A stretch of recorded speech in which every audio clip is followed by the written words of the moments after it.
Salut les amis. Être grow, c'est un peu comme être un savant fou. On teste plein de nouvelles expérimentations pour trouver la solution qui va nous générer de la croissance. Quelles sont les bonnes stratégies à mettre en place? Quelles sont les méthodes qui marchent? Quel est le bon mindset à avoir? C'est l'objectif de Conseil de Growth, répondre à une problématique bien précise avec des solutions concrètes que tu peux implémenter dans ton business dès demain.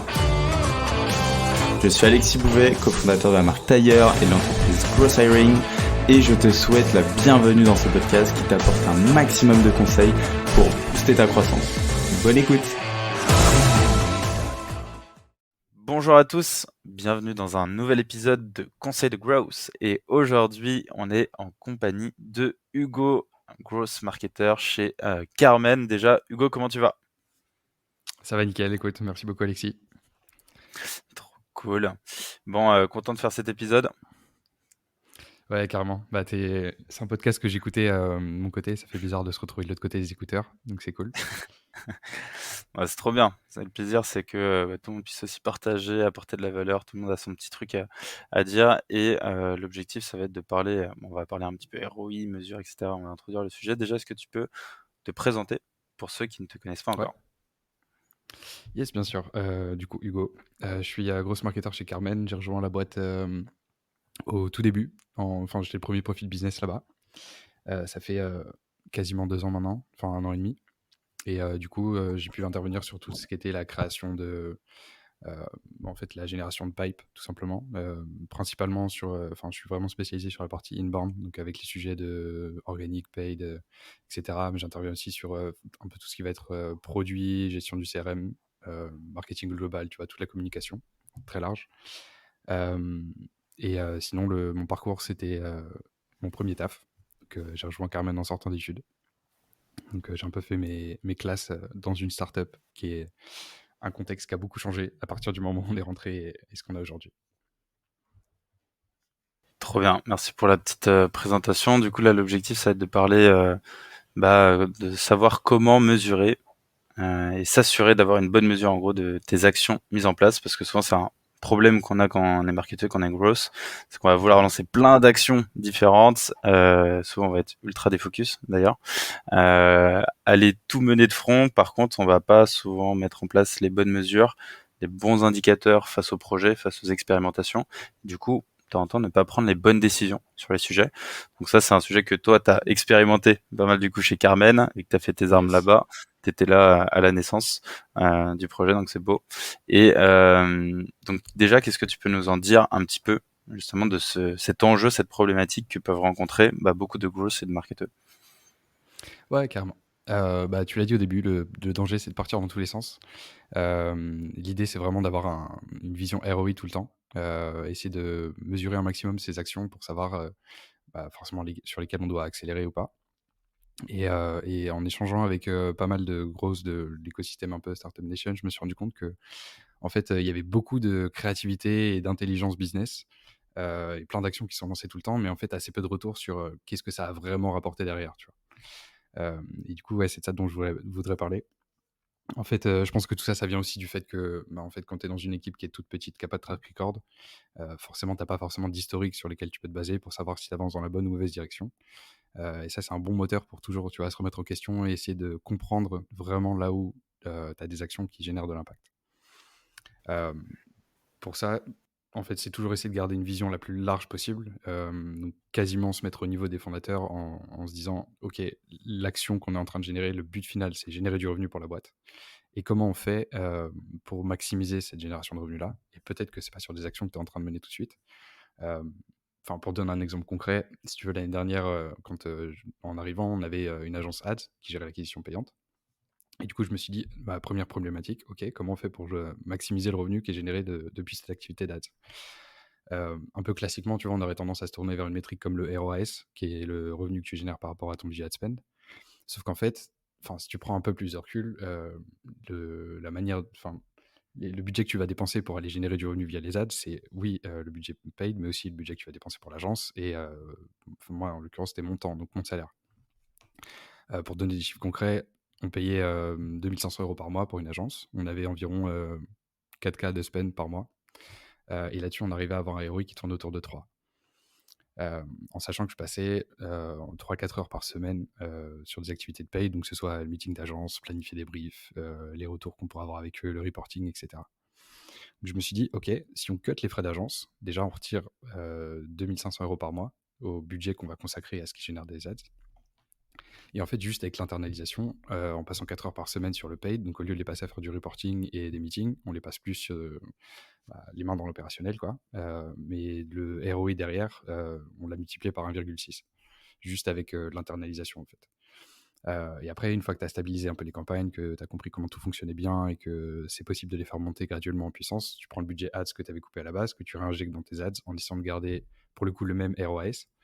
Et là, ça nous a remultiplié le ROI qu'on avait de base par 0,4. Donc en gros, on a fait x2 en 6-7 mois. Donc ça, par exemple, après, c'est pas applicable à toutes les entreprises dans tous les cas. Nous, tu vois, c'est parce qu'on était tout petits, donc il y avait tout à faire tout seul. Mais maintenant, si tu n'as pas le temps, soit de te former, soit de t'en occuper toi-même, ça peut être par exemple, tu prends le budget agence, tu le mets dans un profil junior. Ce profil junior, tu le fais coacher par un senior en freelance, par exemple, pendant 5-6 mois. Et pareil, dans 7 mois, tu as ton héros qui a fait x2 aussi, et tu as un cerveau qui est full-time dessus. Donc, enfin, tu vois, ça c'est une action, mais en se disant, en prenant un point de vue beaucoup plus large, comment est-ce qu'on fait pour venir maximiser un canal d'acquisition, par exemple. Ouais, et tu capitalises aussi sur les personnes en interne pour qu'ils puissent monter en compétences. Et Ouais, en tu plus. as aussi tu as l'idée des sujets après par la suite. Super intéressant. Est-ce qu'il y a, selon toi, un bon moment pour mettre en place du coup ce tracking-là, tu vois, pour aller mesurer les résultats? Est-ce que tu vois, dans ce que Ouais. tu as vécu toi, est-ce qu'il y a peut-être un moment où c'était pas pertinent, où il fallait plus lancer des actions un peu genre canne à pêche et voir où est-ce que ça mord et aller chercher de l'intuition? Ou est-ce que selon toi, il faut le mettre en place tout le temps? Alors, selon moi, il faut le mettre le premier jour. Je suis un peu en allemand là-dessus pour essayer de comprendre d'où viennent chaque action, mais euh, je sais pas si ça s'applique vraiment à toutes les boîtes. Dans le contexte dans lequel je suis arrivé, on avait déjà un ou deux clients, tu vois, on n'a pas fait le 0 to 1. Donc, il y avait quand même cette notion de venir accélérer quelque chose qui a déjà fait au moins une preuve avant. Et après, c'était aussi motivé par ce fait de dire, en fait, je sais pas réellement, enfin, complètement dans le flou, en fait, zéro data, on ne sait pas du tout quelle carte on va pouvoir jouer. Et du coup, pour essayer de comprendre le plus tôt possible à quel point on avance dans la bonne ou mauvaise direction, je, j'ai du mal à comprendre comment on pourrait identifier les leviers qui fonctionnent le mieux si on n'arrive pas à savoir, je parle en lead generation, on n'arrive pas à savoir d'où viennent nos leads, par exemple. Et en fait, lancer 4 actions connexes, si le résultat est le même et qu'on n'arrive pas à dissocier la provenance de chacune des actions qu'on a faites, on se retrouve un peu dans le flou derrière avec, bon, bah, on a lancé 4 trucs, ça se trouve, il y en a une qui a surperformé et 3 qui n'ont pas marché du tout. Et c'est cette situation-là que je voulais éviter. Ok, je vois ce que tu veux dire. J'ai l'impression que lorsqu'on va lancer un projet marketing, tu vois, qu'on a un strat qui est bien défini, je sais pas, on va se dire, tu vois, on va aller chercher les ads, etc., tu vois, et on va aller chercher ce levier-là. J'ai l'impression qu'il faut définir en amont, tu vois, les indicateurs de succès de la mission Ouais, et aussi les indicateurs, on va dire, de non-succès. Si tu es en dessous de ça ou là-dessus, tu vois, tu te dis, bon, bah là, on continue pas sur cette expérimentation, ça marche pas. J'ai l'impression que ça nous permet complètement. d'avoir, tu vois, un peu une décision factuelle sur de la data, plus que bah, effectivement sur l'intuition ou même, tu vois, si t'as pas bien défini, un peu comme des investissements, tu vois. Ton investissement, tu te dis, bah, j'aimerais aller chercher tant de ROI à l'instant T quand j'investis. Par contre, au fil du temps, bah, peut-être que ça va changer et tu auras peut-être pas tant de ROI que tu estimais et puis en fait, tu vas oublier que tu t'étais fixé cet objectif. Du coup, tu vas te dire, bon, bah, finalement, le ROI, il est pas de 10, mais il est plutôt de 2, mais vas-y, je suis content. En fait, tu vas peut-être oublier, tu vois, que c'était le 10 à initial que tu cherchais pour avoir un succès. Et du coup, j'ai l'impression que ça te Carrément. permet de te rappeler les bons indicateurs de succès ou de défaite ou d'échec. Et puis aussi, bah, t'assurer que derrière, tu ne sois pas biaisé par juste le côté un peu instantané du truc. Super clair. Toi, aujourd'hui, comment tu vois la construction justement d'une stratégie grosse marketing? Ce serait quoi les Yes. étapes selon toi à aller chercher pour construire cette stratégie et mener à bien les actions, tu vas avoir tout le côté data, tu vois, c'est quoi le projet de A à Z selon toi? Ouais, carrément. Moi, je vois ça en 4 grandes étapes, 4 grands ensembles. La première, ce serait la vision ou l'objectif. Essayer de prendre le maximum de recul que tu pourras avoir. Et ensuite, planification, donc priorisation et la mise en place des actions. Et enfin, le reporting. Pour deep dive un peu dans chacune des quatre, la vision, bon, ta vision globale, elle va pas changer tous les 4 matins. Dans mon cas, ça va être générer du lead. Donc, ok, fine, mais c'est quoi mes cartes? Et est-ce que d'un quarter à l'autre, ça va changer? Est-ce que, tu vois, la problématique, ça va être, on veut garder un coût d'acquisition client qui soit stable? Ou alors, est-ce qu'on peut débloquer un peu de budget pour se casser les dents sur 2 ou 3 canaux dont on connaît pas la performance? Et après, si le but, c'est vraiment de générer du lead, ça peut être un autre canal complet dont lequel tu n'es même pas responsable. Par exemple, on sait qu'il y a une temporalité avec ton business qui fait que l'outbound, ça va être incroyable sur tel mois et le mois d'après, ça va être sur le partnership qu'il va falloir miser, mais toi, tu travailles en inbound. Bah, c'est pas grave. Tu prends les compétences que tu as et les ressources, les outils que tu peux avoir pour essayer de les attribuer à ces canaux qui sont plus héroïstes. Et dans tous les cas, tu es aligné avec les autres BU pour avancer dans la même direction. Le but, c'est croissance de la boîte au global. Et une fois que tu as cette vision-là, donc en général que tu établis avec les founders ou avec d'autres team leads, il y a un conseil que je donne que je trouve vraiment pas mal, c'est en fait de garder les feedbacks quelque part et de se mettre un rappel direct 3 mois plus tard pour aller les relire. C'est un truc qu'on fait jamais sinon, même si les notes sont mal rédigées. Mais juste de venir re-regarder ce qu'on avait écrit, ça permet de se rappeler des choses qui forcément on aurait oublié. Et aussi de garder les grands ensembles. Donc nous, on fonctionne avec des OKR, mais on peut appeler ça comme on veut, tu vois. Tu gardes tes North Star que tu vas te fixer pour ton quarter et tu les gardes dans un endroit que tu vas consulter tous les jours. Donc, travaille sur Notion, par exemple. Les garder sur ton espace de travail pour toi et même pour les personnes avec qui tu travailles, les gens que tu manages, tu vois, sur les points hebdo, que ce soit des reportings ou des kick-offs. Il y a toujours un petit encart, tu vois, avec bon, bah, ça, c'est les métriques du quarter. Et on les relit pas et on va pas se les redire toutes les semaines, mais elles restent toutes les semaines, tu les regardes et ça fait un petit rappel passif comme ça que je trouve très intéressant. Après la planification, pour la planification, il faut que tu aies une vue d'ensemble de toutes tes datas. Donc, pour faire un petit retour sur notre conversation par rapport au tracking, en fait, pour planifier, tu es obligé d'avoir un tracking qui soit hyper quali parce que sinon tu pourras pas tu pourras pas avoir d'instinct basé sur de la data si tu en as pas, fatalement. Pour la data, enfin pour le tracking, il y a un truc activable que je trouve pas mal que je pourrais te donner. C'est en fait le plan de tracking qu'on pourrait avoir, le mieux, c'est d'utiliser des outils qui sont forcément très chers, dont les startups n'ont pas les moyens. Mais il y a une possibilité de mettre un petit script sur ton site qui te permet de relayer toutes les balises que tu vas pouvoir avoir dans les URL. Quand je dis balises, je parle d'UTM. Les UTM, la bonne pratique, c'est de les mettre le plus haut possible dans ton funnel. Donc, pour le SIS, ça va être directement dans les ads. Pour les ressources, ça va être directement au moment où tu vas proposer cette ressource. Enfin bref, l'idée c'est que dans 3 mois, quand tu te poses et que tu regardes ton plan de tracking d'ITM, tu peux savoir exactement d'où viennent quels leads par rapport à quelle action a été menée. Et du coup, tu as juste un petit script à mettre sur ton site qui va prendre la balise UTM et qui va le relayer à toutes les pages que ton lead va aller visiter. Et comme ça te permet de, peu importe le parcours qu'aura l'utilisateur et peu importe les outils que tu auras de tracking de ton côté, au moment où il va faire une conversion, tu vas pouvoir faire passer cette balise UTM dans un champ caché.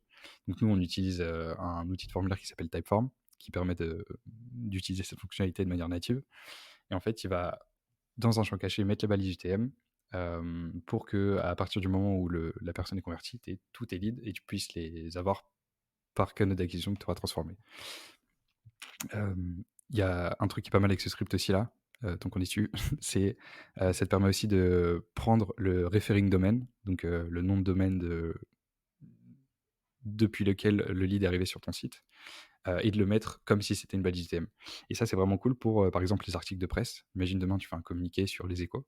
Tu vas pas demander aux échos de mettre un UTM dans leur lien. Mais si tu sais qu'il y a un article qui va être publié, bah, tu as juste à mettre ce referring domain-là dans la liste des referring domains qui vont transmettre un UTM à ton script. Et tu vas pouvoir identifier tous les sites de presse. C'est cool aussi, par exemple, pour le partnership.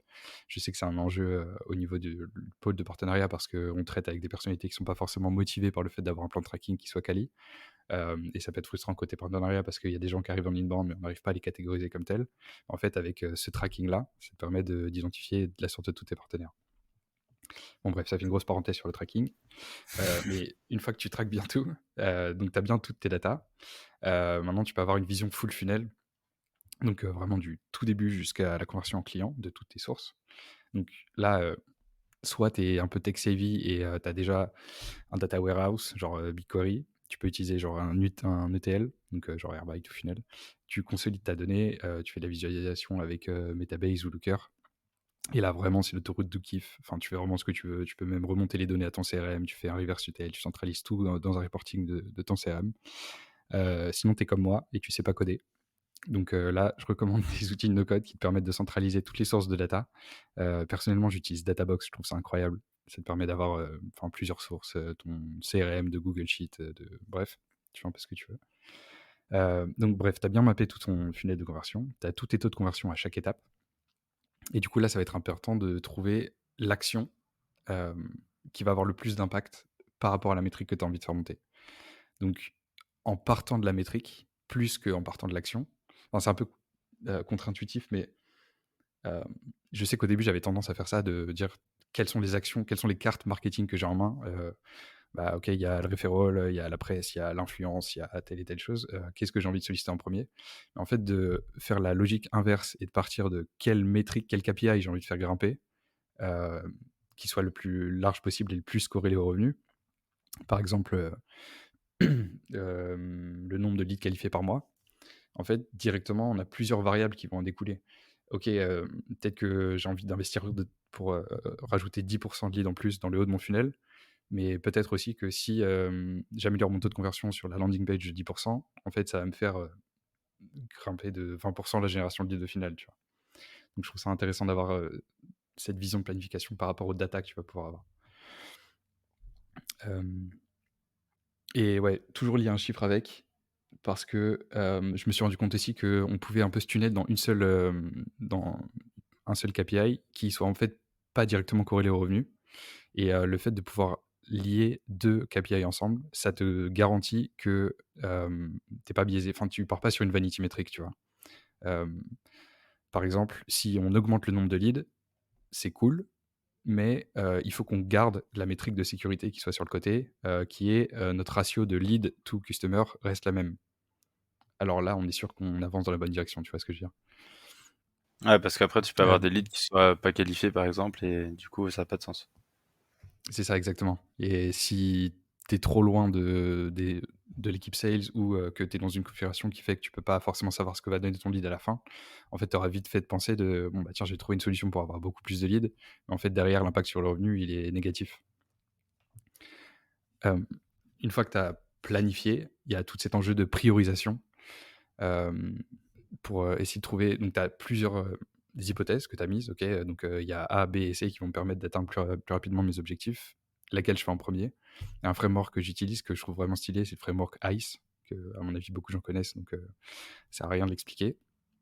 Mais j'ai rajouté un S à la fin pour speed, qui me permet de prioriser donc, en fonction de tous les facteurs qu'on va pouvoir sur ICE, aussi la rapidité qu'on va pouvoir avoir à mettre en place ces actions, qui je trouve est plutôt déterminant. Mmh. Euh, Ouais, clairement, je pense que tu peux même réexpliquer en vrai cette matrice. Chacun se l'approprie aussi un peu à sa sauce. Donc le ICE, c'est ok, quoi? Le I, c'est pour impact. impact. Ok. Le C, c'est pour confidence, enfin confiance. Et le E, c'est pour ease, donc facilité. Donc, sur chacune de ces 3 lettres, tu vas mettre, en fait, tu vas mettre une action. En face, tu vas mettre ces 3 lettres et un score de 0 à 10. Et à la fin, l'idée, c'est que tu fasses une moyenne des 3 chiffres que tu auras sur impact, confiance et facilité pour avoir ta note globale.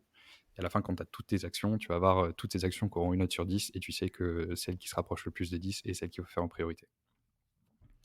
Ce qui est intéressant à cette étape, c'est surtout le facteur que tu vas mettre dans C. Donc, est-ce qu'il y a un moyen de tester l'impact avant de commencer l'action? Euh, pour un exemple concret, par exemple, c'est imagine que ton hypothèse, c'est OK, on va aller taper un nouvel ICP, quelque chose qu'on n'a pas encore identifié pour le moment. En fait, l'impact, tu sais qu'il va être énorme si jamais il est bon. Par contre, la confiance, elle va être à zéro. Et avant de commencer à prioriser cette tâche-là, ce que tu peux faire, c'est tu prends une landing page Webflow, tu prends un titre et un CTA avec le CTA, c'est juste en savoir plus. Tu mets 100 balles sur Google Ads par rapport à une requête que tu pourras avoir sur tel type d'ICP et tu as ta réponse. Tu as ton taux de conversion, taux de fréquentation. Enfin, vu que la landing page est simple, c'est du pur intérêt que tu testes. Et derrière ton CTA, en savoir plus, il n'y a rien, mais tu t'en fiches. C'est vraiment juste pour avoir l'idée. Et là, du coup, tu vas pouvoir mettre ton indice de confidence qui va être un peu plus en 3 jours, tu vois. Tu as ton indice de confidence qui est un peu plus accurate et tu sais si tu vas pouvoir prioriser cette action-là ou pas. Ah, c'est pas mal ça, Euh, ouais, c'est une bonne méthode. C'est vrai que j'avais pas pensé à ça. C'est vrai que moi, la matrice ICE, petite parenthèse, j'utilise pas mal aussi sur du produit, mais je l'ai mis un peu différemment. Donc, tu vois, nous, on a un produit en interne qu'on custom et on priorise aussi en fonction, tu vois, de l'impact. Et nous, ce qu'on avait fait, on l'a fait aussi un peu à notre sauce. Tu vois, moi, j'ai mis impact satisfaction, impact sur les ventes, est-ce que c'est réutilisable, tu vois, pour nos clients, et le temps que ça ok, prend. Et donc, pareil, tu vois, j'ai ma petite matrice comme ça. Et je pense que c'est bien même de s'approprier la matrice. Tu vois, toi, tu as mis un S à la fin pour que ce soit plus cohérent. Et voilà, pas hésiter à mettre ses champs à soi pour que ça ait plus de carrément, sens pour que ça ait plus de sens pour son business. carrément. Et après, à partir du moment où tu as donc priorisé toutes tes actions, il y a l'action. Donc, ok, on sait que cette tâche, elle est prio. Et moi, j'ai un peu, enfin, je matrix un peu tout le monde avec ça, avec Pareto. C'est les 80-20. J'ai un peu Pareto qui tourne dans la tête en arrière-plan tout le temps. Et je me dis, enfin, un peu cette phrase qui se dit, ok, ça fait quoi si je m'arrête maintenant et que je ship? Est-ce que j'aurai autant de résultats que si je continue pendant 3 heures? L'exemple que je prends pour illustrer ça, c'est, imagine, tu construis une landing page. En fait, tu vas avoir une courbe de productivité, enfin d'efficacité plutôt, qui va être exponentielle au début, qui va redescendre très très vite, parce que de la première minute à la 20e minute, tu n'as rien. Donc forcément, tu as un impact qui est fou malade. Et à partir du moment où tu as déjà mis ton CTA, une image d'illustration, deux, trois couleurs, le texte qui est vraiment adapté au message que tu vas vouloir faire transmettre, bah, à partir de là, en vrai, tout ce que tu vas faire, c'est de l'optimisation. Et l'impact, il va être exponentiellement de moins en moins important. Donc, un peu cette phrase-là qui me tourne dans la tête à chaque fois pendant la phase d'action pour être sûr que ce soit héroïste. Et après, il y a le monitoring et le reporting qui sont les dernières étapes et très, très, très importantes, mais hyper chronophages la plupart du temps. Et on n'a pas d'impact immédiat. Donc, au début, c'est dur de prioriser ces choses-là. Mais le reporting, je trouve ça fondamental. Je le rédige, moi, comme si je m'écrivais à moi dans un an. En imaginant que j'ai oublié tout ce qui se soit passé, mais en me donnant enfin, ce qui est frais dans ma tête maintenant, un peu comme une note en fait. Et ça permet de, quand je le communique à des gens avec qui je travaille, qui savent les sujets sur lesquels je travaille, en fait, ils vont les lire plus rapidement en se disant, ok, c'est bon, j'ai compris, c'est telle action qui a été mise en place. Mais là où c'est intéressant, c'est quand on le communique à d'autres personnes qui sont un peu extérieures, mais qui ont une affinité un peu business. Ça peut être des techs, par exemple, qui ont ce sens business, bref. En fait, ils vont pouvoir avoir des insights qui sont complètement différents de ta manière de penser à toi et qui n'ont pas tes problématiques au quotidien. Et du coup, ils vont réfléchir avec une approche qui soit beaucoup plus terre à terre. Et ça m'est arrivé plusieurs fois tu vas te faire un reporting sur, OK, là, on a fait l'étape 1 enfin, 1 sur 25, on avance bien, c'est cool, tu vois, on a les milestones. Et un profil, enfin, le CTO de la boîte qui est hyper cartésien, qui prend tout le projet au global et mais en fait, le projet, c'est quoi l'impact? Enfin, je veux dire, on peut juste faire ça, tu vois? Et toutes tes 27 étapes, en fait, elles sont réduites à une parce que tu avais pas vu le problème, avec le même prisme que lui là, tu vois? Et je trouve ça hyper enrichissant. Et en même temps, ça garde une trace de comment tu perfs, de ce que tu penses à ce moment-là. Et c'est toujours intéressant de venir aller chercher des datas d'il y a un an, de te mettre dans ton mindset d'il y a un an, de voir ce qui a changé depuis, la manière dont tu as évolué, et du coup, essayer de prendre cette ligne-là de progression et de faire une projection sur plus tard en disant, OK, j'avais pas cette vision-là, ma vision a changé aujourd'hui, pourquoi? Et qu'est-ce qui amènerait ma vision à changer dans un an? Pour essayer de gagner un peu de temps sur la maturité que tu pourras récupérer par rapport aux missions que tu auras plus tard. Ouais, je trouve ça trop bien aussi pour se rappeler aussi des décisions que tu vas prendre, donc de tes prises de décision initiales, et aussi de pas reproduire les mêmes erreurs. Ça te permet, tu vois, de Ouais. aussi avoir de la documentation sur des erreurs que tu as pu faire, parce que souvent les erreurs, en vrai, c'est bête, mais on dit qu'il faut jamais reproduire une erreur deux fois, sinon c'est une faute, mais souvent on le fait en fait. Inconsciemment, les erreurs, c'est des choses qui reviennent, et ça te permet de te rappeler tout ça. Trop trop bien. J'ai une question qui me vient à l'esprit. Souvent, il y a une dualité un peu entre marketing sales. Tu vois, Ouais. tu le disais, par exemple, je sais pas, le marketing va s'arrêter à j'ai généré tant de leads. Il va pas aller chercher, tu vois, l'autre indicateur qui est combien ça a généré de CA, ou tu vois, ouais, combien a été client, tu vois, au final. Euh, Comment tu vois la communication entre le sales et le market, et comment tu fais, selon toi, pour l'optimiser au maximum pour que les 2 pôles, si tu veux, fassent, qu'un. Même moi, je me demande s'il faudrait pas aller chercher un pôle sales market, tu vois? Qui fasse qu'un et qui traque, tu vois, cette fusion entre les 2. Comment tu le vois, toi? Ouais, c'est hyper intéressant comme question. Hem, En fait, quand je suis arrivé, je faisais du sales, vu qu'il y avait pas de profil sales au moment où enfin bref. Donc j'ai un peu développé cet état d'esprit-là, qui fait que j'ai, entre guillemets, «grandi» dans le marketing avec ce passé de sales. Et ma plus grande, hantise, tu vois, c'est, de lancer une opération market qui est complètement à côté de la plaque parce que, on est loin du terrain et qu'en fait, on sait plus parler, à notre ICP. Et pareil, j'entends, des sales, tu vois, qui disent, pas chez nous heureusement du coup, qui disent, «Ouais, bon, bah, lui il est au marketing, il fait des images, tu vois, il est gentil, il met des couleurs, il change il change les couleurs des CTA, c'est cool».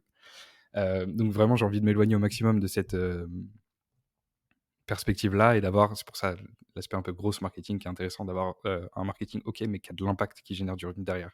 Et en fait, à partir de ce moment-là, bah, les sales et le market travaillent dans la même équipe parce que ce qui va permettre à un sales de toucher sa com, ou peu importe, d'atteindre le variable qu'il aura en équipe ou peu importe, en fait, sera la même, motivation que celui du marketing. Et du coup, si le marketing fait une action qui est complètement, à côté de la plaque, hem, le sales pourra aller le voir en disant, enfin: «Je sais que c'est ton rôle de générer du revenu et du coup, viens, on avance ensemble». Après, il y a un truc qui est hyper important. Nous, c'est parce qu'on est dans une petite équipe, donc c'est cool, mais c'est toujours de passer du temps avec les sales. Nous, on est dans le même open space, donc on entend les discours, les objections qu'il pourrait y avoir. Et je trouve ça hyper intéressant d'avoir cette écoute-là parce que demander du feed enfin, je me suis rendu compte de ça. Demander du feedback aux sales, c'est pas une bonne pratique parce que les sales vont être, enfin, ils ont déjà des milliards de trucs à penser et ils vont être focus sur, ce qui va leur permettre de closer, essayer de trouver, des sensibilités ou des réponses à des objections. Alors que nous, un peu plus haut dans le funnel, on va être intéressé par, c'est quoi l'image, de la proposition de valeur que tu as avant que le sales ne te l'explique et surtout qu'est-ce qui a fait que tu as converti, tu vois? C'est quoi l'élément principal? Hem, je ne saurais pas donner un exemple avec un produit générique, mais tu vois, par exemple, pour Apple, on pourrait se dire, si quelqu'un découvre Apple pour le moment et qui parle à un sales de l'équipe d'Apple, il va dire: «Ouais, les produits sont chers, mais» et tout ce que tu vas avoir après «mais», c'est hyper important du coup. C'est ça qui va intéresser le marketing. Alors que le sales, lui, ça va être juste: «OK, objection», enfin, il va être, sensibilité à l'argent. On va avoir des focus qui sont complètement différents. Hem Et après pour que la collaboration se passe bien, forcément, c'est communiquer et donner un maximum de visibilité sur pourquoi on fait ce qu'on fait en en haut de funnel, tu vois? Pourquoi ça va être intéressant? Enfin, pourquoi je te saoule avec cette propriété sur le CRM qu'il va falloir que tu mettes à jour tout le temps? Parce que derrière, ça va me permettre de tirer des lignes, de trouver des patterns, de trouver plus de gens qui sont intéressants et moins de gens qui ne le sont pas.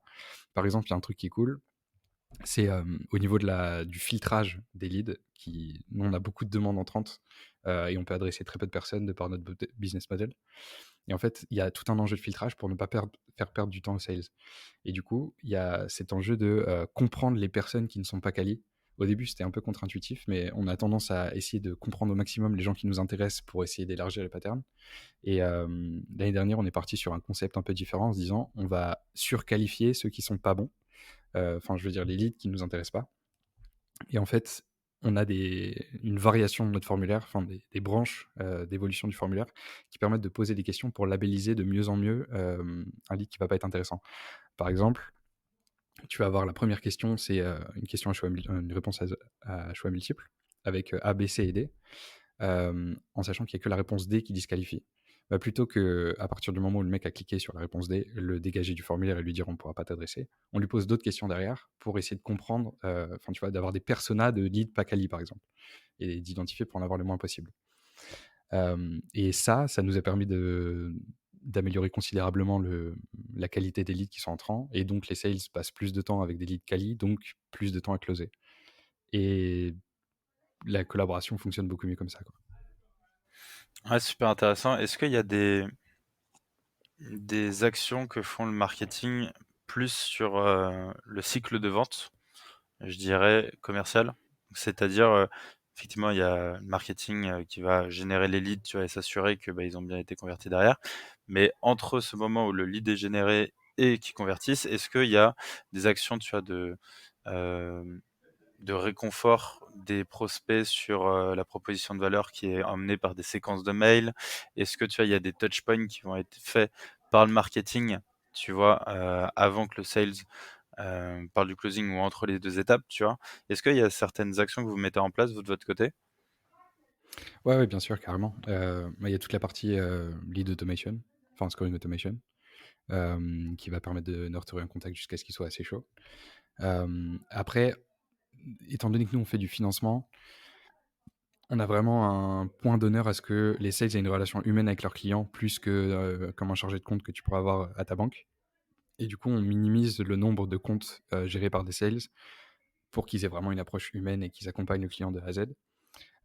Du coup, le support qu'il va y avoir, enfin nous, ça va plus être de la montée en maturité par rapport au produit, jusqu'à la conversion, un peu comme un funnel assez classique. Et à partir du moment où le mec est assez chaud, on pourra le donner à quelqu'un qui saura lui parler mieux que nous de son expérience de financement. Mais là où ça va être intéressant, c'est pour les ressources, où on aura, tu vois, un sales qui va nous dire, par exemple, c'est la troisième fois que j'explique cette notion, on n'arrive pas à faire passer ce message-là, ou alors j'ai besoin de telle ressource après un premier call pour quelqu'un qui n'est pas forcément convaincu tout de suite, qui a besoin de temps pour réfléchir. C'est ça les arguments à mettre en avant et le personnel, l'ICP, il en est dans telle étape de réflexion. Là, nous, on va avoir un intérêt aussi à prendre ce qu'on sait de la psychologie des gens avant qu'ils convertissent, pour les introduire aussi dans les ressources qu'on va partager à ce niveau-là, pour réappliquer des éléments de réassurance, tu vois, envoyer des logos de compagnies similaires à celles aux clients où on va envoyer, pour qu'ils puissent se projeter parce qu'on sait que c'est des choses qui fonctionnent. Super clair. Et vous mettez en place des rituels entre, même, au sein de l'équipe market ou market sales, mais sur la partie reporting, tu vois, tu disais, on vient de bien expliquer l'importance du tracking, il faut vraiment mettre Ouais. ça bien en place et du coup de prendre du temps, prendre le temps d'analyser, tu vois, les résultats. Bon, c'est bien, c'est une chose de traquer, mais il faut aussi analyser. Quels sont un peu les rituels que toi tu te mets ou que tu vois en interne sur cette partie reporting? Yes. Bah, entre les sales et l'équipe market, un peu moins. On a un reporting, un peu hebdo, enfin, un peu tourné comme une newsletter, tu vois? De voilà ce qui s'est passé côté market, mais pas en mode, on a pris un café à 14h, c'était cool, tu vois? Vraiment juste des trucs enfin, qui sont impactants et qui vont changer, leur quotidien, soit sur la semaine d'après, soit sur celle qui s'est passée là. Hem, mais après, je me suis rendu compte qu'on n'avait pas, enfin, la compréhension du funnel plus haut n'intéresse vraiment pas, enfin, ils s'en foutent, en fait, de savoir que le mec, il vient de de telle source ou telle source. Là où ça a de l'impact et c'est intéressant, c'est, est-ce que le mec, il vient d'un canal inbound ou outbound? Parce que le discours va pas être le même. Il y a quelqu'un qui vient à toi ou il y a quelqu'un qui va falloir vendre vraiment. Mais alors que le mec, vienne de telle ou telle campagne, il s'en fout complet. Donc j'ai essayé de temps en temps, tu vois, d'en parler un peu en disant: «Tiens, là, c'est marrant parce que, il vient d'une campagne qui est plus axée sur la compétition, celle-là, c'est plus quelque chose qu'un produit annexe, ça pourrait être cool d'orienter le discours». L'information, elle passe pas. Ils sont en mode: «Non mais d'accord, je veux savoir, est-ce que le mec, il est prêt à closer maintenant et quel est son besoin pour que je qualifie?» Hem, donc ouais, j'ai pas forcément de rituel de reporting en place avec eux, autre que, voilà, les sujets sur lesquels on travaille et les ressources qu'on va produire, ce que ça va pouvoir changer pour vous. Et sur l'équipe, market, donc toi vraiment sur la partie, growth marketing, c'est quoi un peu tes rituels, justement de reporting? Tu te poses n'importe quoi, mais toutes les semaines où tu vas regarder les chiffres? Est-ce que c'est tous les jours? C'est quoi les indicateurs que tu vas regarder en priorité? Comment tu réfléchis en fait? Quel est, j'ai envie de te dire plutôt tes étapes d'analyse, tu as ton framework pour bien analyser et s'assurer que tu es bien sur la bonne direction à chaque fois? Yes. Bah, là, pour le coup, j'ai un report donc sur Databox qui me permet d'avoir tout le funnel depuis, les impressions qu'on pourra avoir tout en haut jusqu'à le passage à client avec, tous les ratios de conversion entre chaque étape. Ça, c'est un peu ma bible que je pourrais afficher dans ma chambre, tu vois? C'est le truc que je regarde tous les jours et j'essaie de monitorer au maximum les pourcentages, pour essayer de voir si j'ai pas une fuite quelque part et le travail qu'on fait pour la mise en place des OKR, donc qui est un travail qu'on fait, tous les 3 mois et qu'on suit, 1 fois par mois avec les founders, en fait, m'impose la rigueur d'avoir, toujours une vision sur les chiffres, updatée tout le temps des North Star qu'on s'est fixés en amont, enfin en début de quarter et il y a un peu ce travail de conclusion, enfin tirer des enseignements sur le quarter qui vient de se terminer et set up les OKR du quarter qui va arriver plus tard, qui fait qu'on est constamment en train de réfléchir à quels sont les meilleurs chiffres à traquer. Donc du coup, j'ai un peu ce tableau aussi, pareil, avec tous les OKR. Donc ça peut être le nombre de MQL générés. Ce que je regarde beaucoup aussi, c'est la source comment performe chaque canal. Et après, on travaille avec des freelances sur différents canaux d'acquisition. Donc pareil, j'ai des weekly avec les freelances qui gèrent ça. Donc forcément, tu as les North Stars de chaque grand canal. Mais je pense que ce qui a vraiment de l'importance, c'est ton full funnel de conversion, la source, la performance de tous tes canaux. On a un document avec... c'est un peu un agenda de test qui te permet d'avoir, donc, suite à ce framework ICE, tous les tests qu'on est en train de faire tourner et une autre vision. On travaille sur Notion, donc on a aussi la vision, la database qui est filtrée par une propriété qui est les learnings. Et en fait, on a tous les tests qui sont passés. Donc, soit les tests ont réussi, soit on a appris quelque chose, en gros. Et du coup, les learnings et essayer de voir où est-ce qu'on en est par rapport à cet agenda de test. Quelles sont les opérations qu'on va mettre en place plus tard et qu'est-ce qu'on a appris sur les dernières actions pour pouvoir optimiser, peu importe la métrique qu'il va pouvoir avoir. En fait, pour revenir avec ce que je disais tout au début avec la planification, le fait de toujours partir d'une variable, par exemple un taux de conversion spécifique sur une étape du funnel, va t'imposer d'avoir ce KPI que tu as envie de faire progresser, plus le KPI de confiance que tu lis avec. Et c'est ça qui va avoir un intérêt à suivre tous les jours et mettre des actions en face que tu auras sur Ouais, le c'est backlog de vraiment tests que tu as envie d'envoyer. Ouais, tu pars vraiment de cet indicateur que tu vas améliorer et après tu vas chercher toutes les expérimentations pour améliorer tout ça. Trop bien. Bah, en vrai, c'est génial, Hugo. Tu nous as filé beaucoup de conseils et surtout une vision ultra globale. Donc, franchement, trop bien. Est-ce que tu as un dernier conseil d'amis pour ceux qui nous écoutent? Ça peut être sur la partie tracking, sur expérimentation, business, perso, entrepreneuriat, ce que tu veux. Ouais, carrément. C'est que tout le monde est paumé. On n'en sait tous rien. Du coup, faites confiance à votre instinct. Prenez un maximum de feedback par rapport aux gens qui font le même travail que vous ou qui interviennent qui sont hyper spécialisés sur des sujets sur lesquels vous êtes en train d'avancer. L'intérêt qu'on a dans la communauté grosse, c'est que tout le monde est hyper ouvert. Donc, c'est hyper simple d'aller chercher du conseil sur quelqu'un qui est beaucoup plus expérimenté. Et ça, c'est une vraie richesse. Donc, sollicitez-le à mort. Et surtout, faites-vous confiance parce qu'en fait, il y a plein de gens qui vont vous donner des conseils, mais il y a peu de gens qui vont vous donner des bons conseils. Donc, prenez un maximum de feedback, faites le tri vous-même, faites confiance à votre instinct. Si on travaille dans des petites structures, on n'a pas assez de data pour être data-driven à 100%. Donc, il y a quand même une partie de flair et de suivre tes intuitions. Trop bien. Ultra vrai. C'est vrai qu'on a tous un côté, on a un peu de deux cerveaux, hein, le côté très pragmatique, etc., très logique, et l'autre qui est beaucoup plus intuition. Et c'est vrai que moi, je suis très en mode logique, etc. Je suis pas assez place à mon intuition, donc ça me parle grave. Donc, ouais, sentez un peu l'intuition, c'est un peu le sixième sens qui guide un peu le tout. Trop bien. Merci à toi, Hugo. C'était trop cool. Je te dis à très vite et prends soin de toi. Merci beaucoup, Alexis. À une prochaine. Salut, ciao. J'espère que cet épisode t'a apporté de la valeur. Si tu veux me motiver et me soutenir pour faire encore plus de contenu, tu peux mettre 5 étoiles sur Apple Podcast et me confier tes problématiques en commentaire. Tu peux aussi le partager autour de toi si tu penses qu'il peut aider. On se retrouve la semaine prochaine pour un nouvel épisode. En attendant, prends soin de toi.